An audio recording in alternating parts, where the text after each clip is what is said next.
పిల్లలు కనని బిడ్డని గొడ్రాలంటారు. పిల్లలు కనని మగబిడ్డని గొడ్డోడు అంటాడు. ఇది చాలా కఠినంగా ఉంటది గొడ్డోడు. గొడ్రాలనేది కొంచెం సున్నితంగా ఉంది. ఈడు గొడ్డోడన్నా ఆ! గొడ్డోడంటే నిజంగా వాడు అంటాడు, "నాకెందుకు పుట్టరు పిల్లలు" అని. అదేమో పోయి డాక్టర్ దగ్గర చూపెట్టుకో అంటారు. సంవత్సరాలు గడిచినా మనలాంటి వాడిని ఒకరిని మనం తయారు చేయకపోతే మనం నిజంగా ఆడబిడ్డలు ఏమవుతారు, మగబిడ్డలు ఏమవుతారు?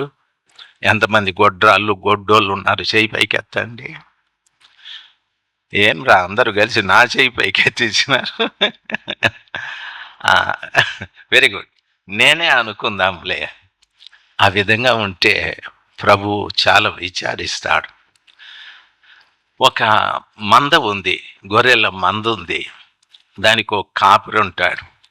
ఆడు రోజు మేపుకుంటాడు గొర్రెల్ని మేపుకుంటూ ఆ మేపే కాపురి గొర్రెల్ని ఎంతాడా? మేపే గొర్రెల్ని ఎంతదా?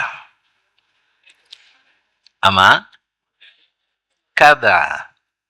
నేను మేపేవాడు, మీరు గొర్రెలు, మీరు ఏనాలంటే పెళ్లి చేసుకొని పిల్లల్ని కనాలి అని కాదు, కనాల.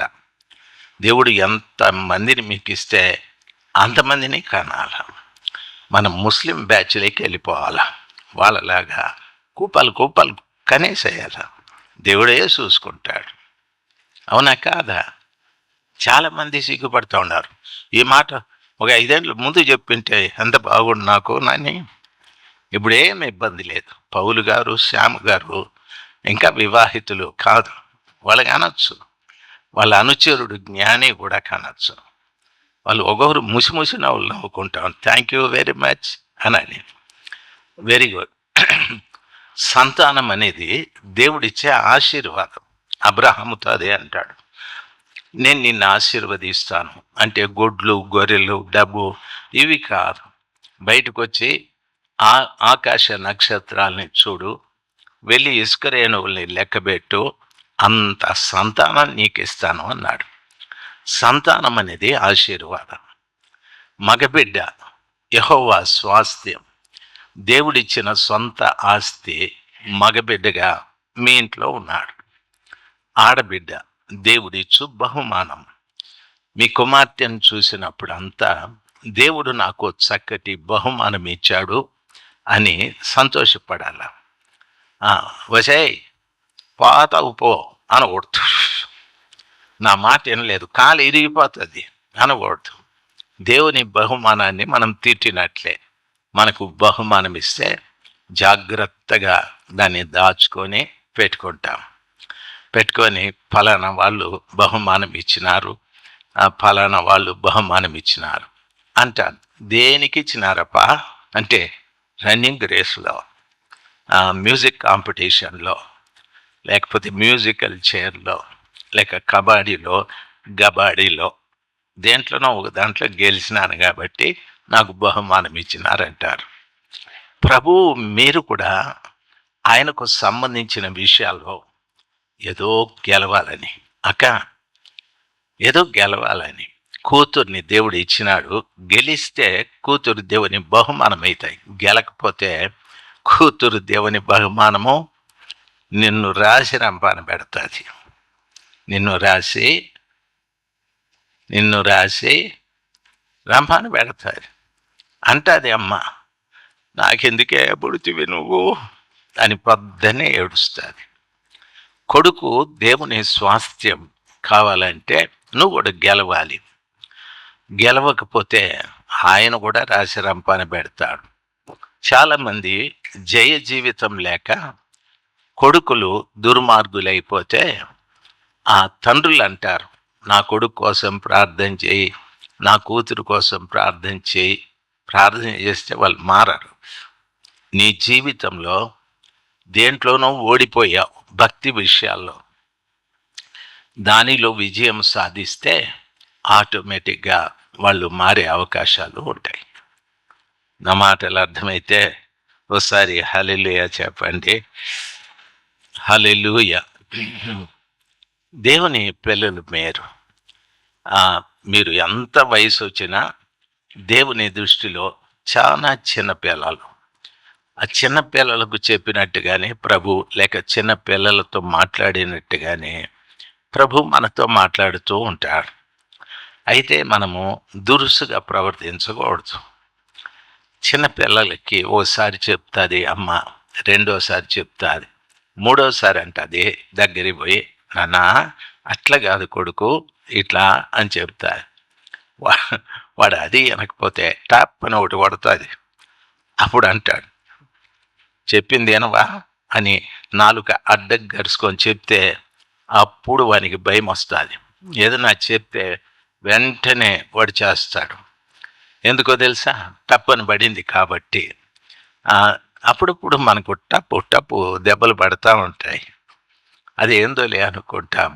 దేవుడు మనల్ని సరిచేయటానికి.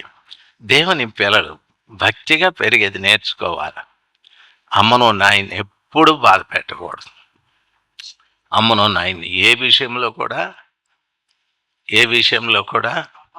మాట్లాడరు ఏంటంట్రా, ఒరే హీరో, అమ్మను నాయను హీరో సరిగా మూతి చూపెట్టరు నాకు.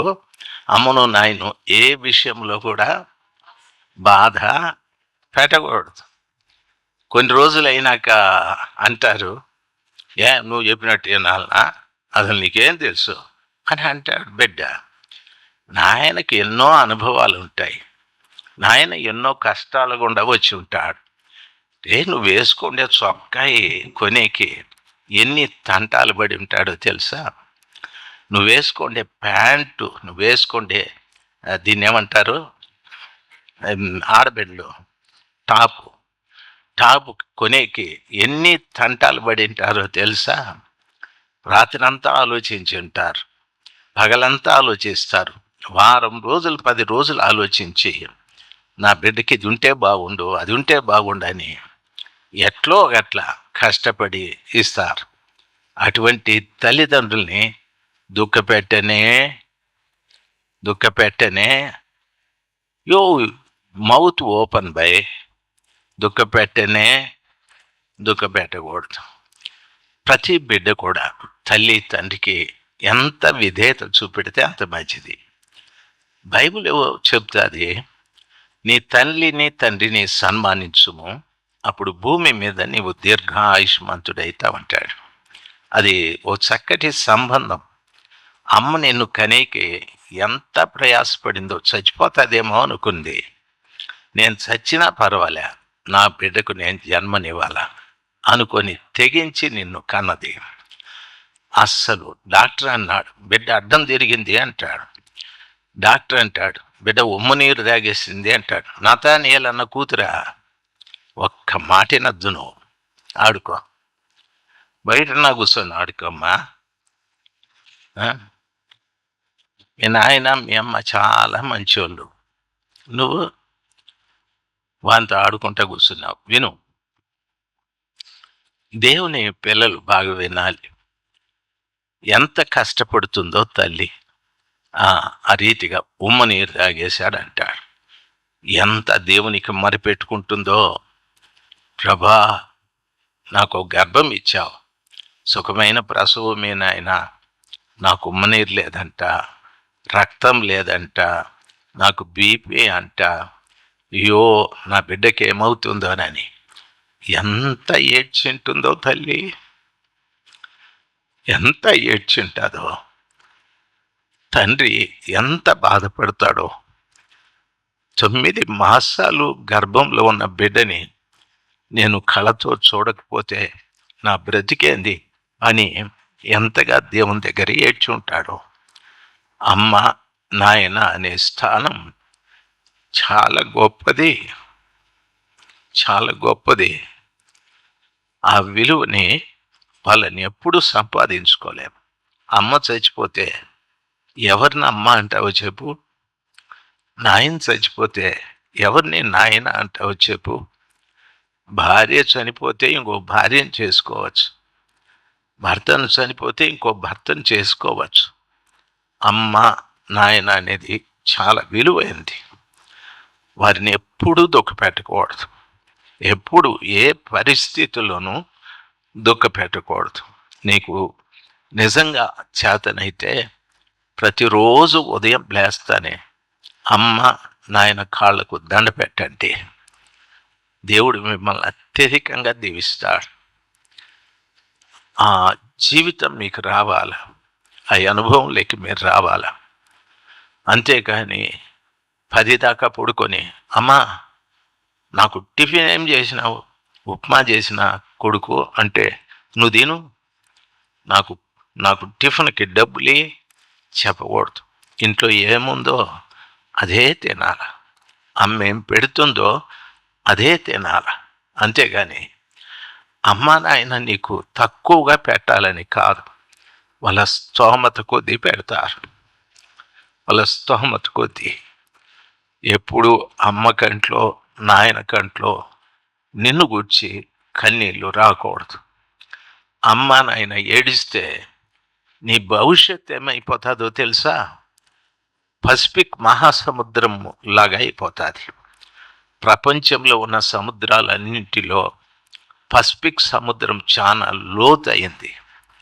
దాని మీద వెళ్ళే ఫ్లైట్లు ఒక్కొక్కసారి కిందికి పడిపోతూ ఉంటాయి, ఇంకా అడ్రస్ దొరకవు. అంత పెద్ద సముద్రం భవిష్యత్తు అయిపోతుంది. ఏదలేనంత కష్టమైపోతుంది. ఎంత ఏడ్చినా నువ్వు దాన్ని దాటలేవు. అమ్మ నాయన, దయచేసి ఈ మాటలు యవన బిడ్డలు బాగా గుర్తుంచుకోవాలి. సర్వశక్తిమంతుడైన దేవుడు ప్రేమించే అమ్మనిచ్చినాడు, నాయన్నిచ్చినాడు. సంతోషపడండి. ఒకవేళ వాళ్ళు సంపాదించకపోయినా గంజో కడుగో ఇచ్చి పోషిస్తారు. వాళ్ళంతా త్యాగం కలిగినటువంటి వాళ్ళు.